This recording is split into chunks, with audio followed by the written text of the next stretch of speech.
Dennis Fisher was a notable UK manufacturer of children's toys. Its most iconic creation was Spirograph, the popular geometric drawing set that was sold worldwide.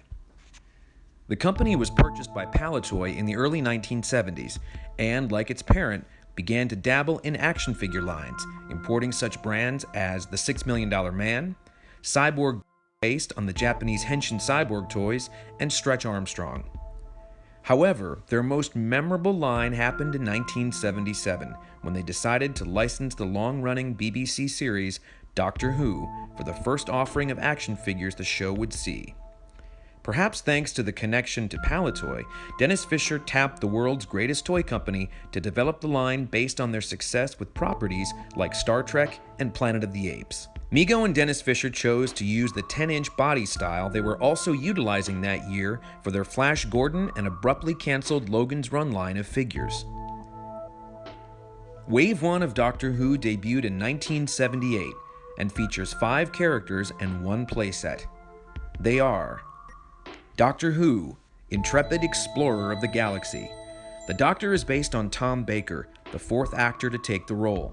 The Doctor comes with his trademark hat, scarf, and sonic screwdriver. A long-standing myth is that the original Tom Baker head was lost and Dennis Fisher substituted the head of the Mike Gambit figure from the New Avengers toy line in its place.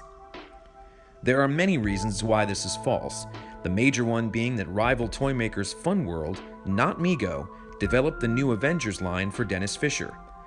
The Fun World New Avengers figures were released into South Africa and feature a much different design aesthetic. The more glaring reason is simply that while the Dennis Fisher figure is a softened likeness of Tom Baker, likely due to limitations in rotational molding at the time, it looks even less like actor Gareth Hunt. Rounding up the heroes for Wave 1 was Leela, the Savage assistant played by Louise Jameson. The Leela figure captures a nice likeness of the actress and her rather sultry outfit. Dennis Fisher made certain to include Leela's knife. The rest of the wave included 3 of the 4th Doctor's more memorable nemesis, including the Giant Robot. Billed as the robot who controls the world, Giant Robot is the only character in the line to have only appeared once in the series. The character appeared in the serial titled Robot, which aired 3 years earlier. Robot was also the first appearance of Tom Baker's Doctor. Cyberman, threat from the outer world. Cybermen are a long-running enemy of the Doctor, with their appearances dating back to 1966. This look was largely based on their appearance in the 1975 serial The Revenge of the Cybermen. Mego curiously added a nose to the Cyberman's face, which they also did with their Iron Man action figure. It's not known why. Cyberman is difficult to find in decent shape, as the costume itself is extremely fragile and didn't survive play well. Rounding out the first wave is the Dalek, billed as the Doctor's enemy number 1. The Dalek is one of the more faithful depictions in this series, and a boxed version on the collector's market can set you back upwards of $500.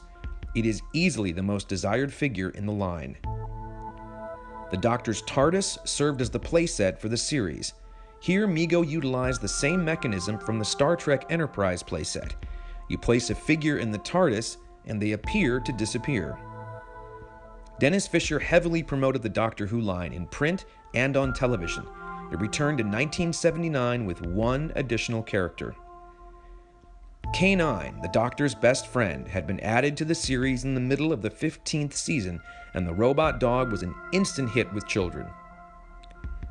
K9 figures are prone to damage, especially in his ears, and are difficult to find boxed. While rumors persist about cancelled additional figures in the series, such as Davros and the Master, no evidence has ever surfaced to substantiate this claim. So, like the Mike Gambit theory, these must be dismissed as merely wishful thinking. The Doctor Who line saw limited foreign distribution. Toll Toys of Australia released the Doctor and the Dalek into their marketplace, and Harbert sold the singular Doctor figure into the Italian marketplace. It was not a hit.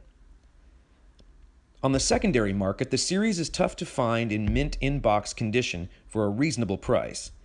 The one exception being the Italian package Doctor, who, thanks to a warehouse find in the mid-1990s, remains relatively easy to find in pristine condition.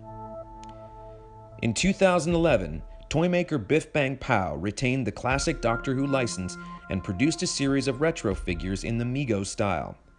While they were not reproductions, Biff Bang Pow did revisit all the characters in the Dennis Fisher line, save for the giant robot.